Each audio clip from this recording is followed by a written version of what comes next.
Hi everybody, it's David Porter, and today I want to share a few thoughts on personal security. I want to do a series of videos on personal security on foot, at home, in your vehicle, traveling, and cybersecurity. So I'm going to start with personal security in your vehicle.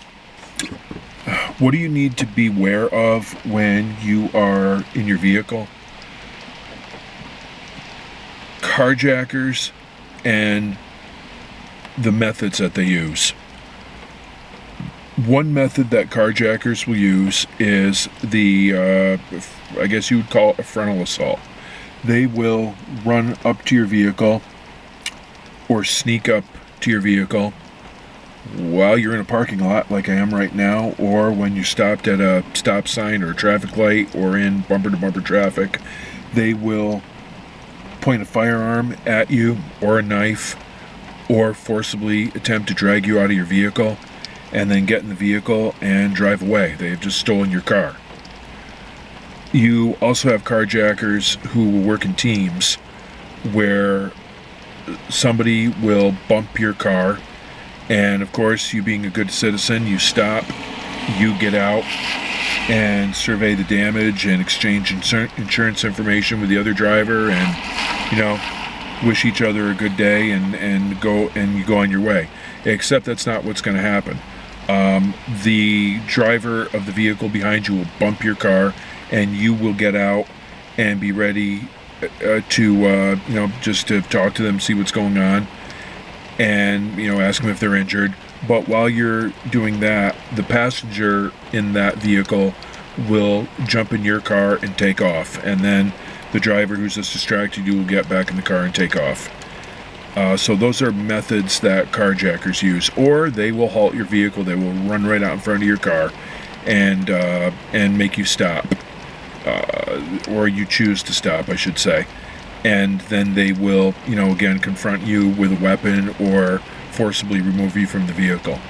So what are some ways to protect yourself from carjackers? Number one, situational awareness. Keep your eyes open and pay attention. When you're at a stoplight, a stop sign, when you're in bumper-to-bumper traffic, keep your eyes open and pay attention. Don't text. Don't make a call, make a phone call, or fiddle with your stereo. Pay attention. Notice what's going on around you. Use your rear view mirror and your side mirrors, because when you're at a stoplight or a stop sign, you're stopped in traffic, nobody has any reason to approach you. Somebody on foot really has no business approaching your vehicle. That's suspicious. Yes, maybe they need help, but they can get it somewhere else. Your safety, I've said this many times, your safety supersedes someone else's hurt feelings. Everybody carries a cell phone these days. Why do they need to approach you and ask you for help?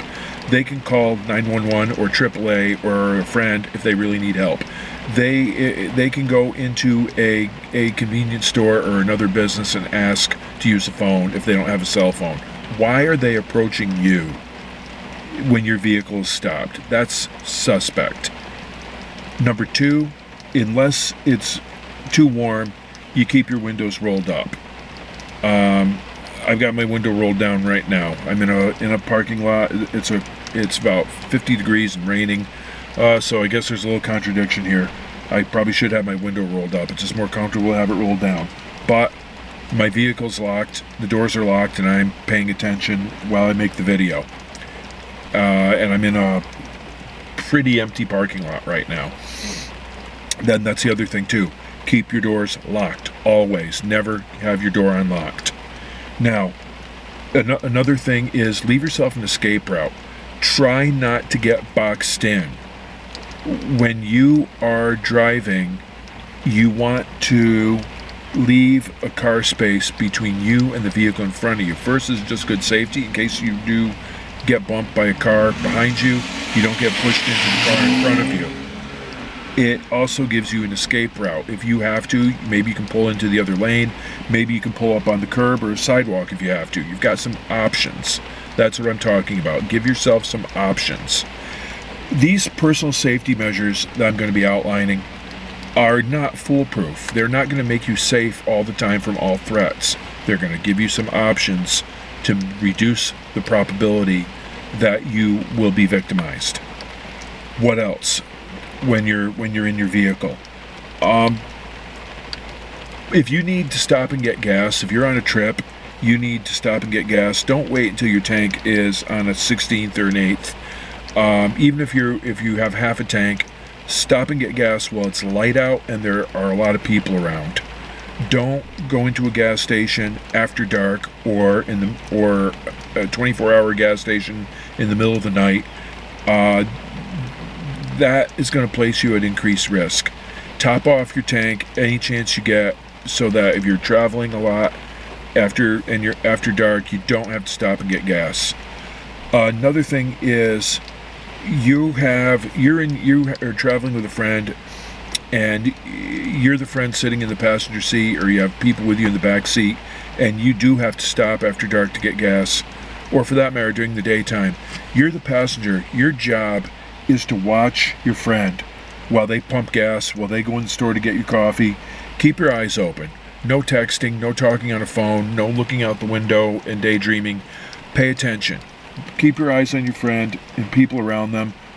Keep your friend safe. Watch their back, as the expression goes.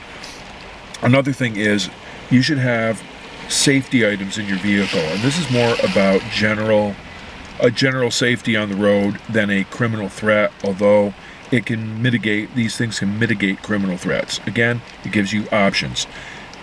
In my vehicle, I carry a very high quality LED light, a little very bright LED light. You should have that with you, number one. Number two, Siloam sticks, also known as glow sticks. I have about 12 chemical glow sticks or Siloam sticks in bright red that I keep in my vehicle. They're safer than flares. They're not as bright as flares, but they're safer than flares because there's no combustion. There's nothing to ignite potentially spilled oil or gasoline if you've been in an accident or assisting someone else in an accident.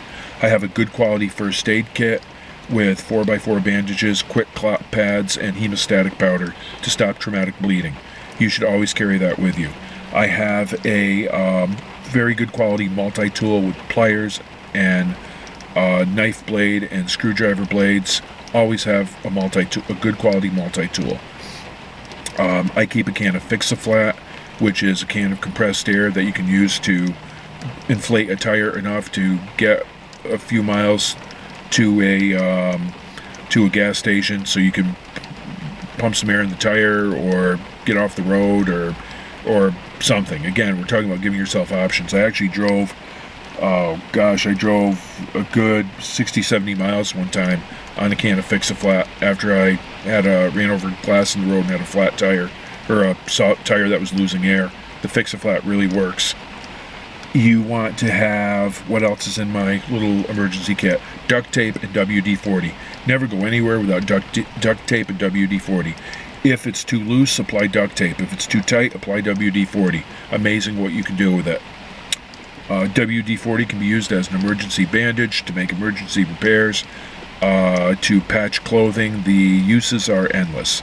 And there's one last thing you should carry with you in the wintertime. Something that you'll notice somewhere, usually around after Thanksgiving, especially in New England, a lot of New Englanders will follow a winter tradition, and they'll carry a pine tree on top of their car. And here's why.